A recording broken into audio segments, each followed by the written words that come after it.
நீங்க வேண்டும் என்று சாயிநாதரை வணங்குகிறோம்.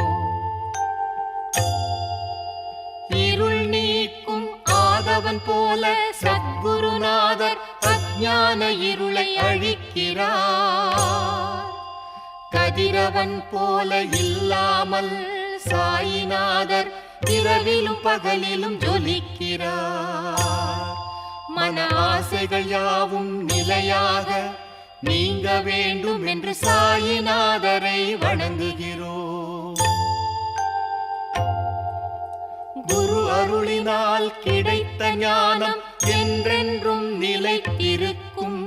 சமர்த்த குருவே சாயிநாதரே, எமக்கு அதனை அளிப்பீரே. மன ஆசைகள் யாவும் நிலையாக நீங்க வேண்டும் என்று சாயிநாதரை வணங்குகிறோம்.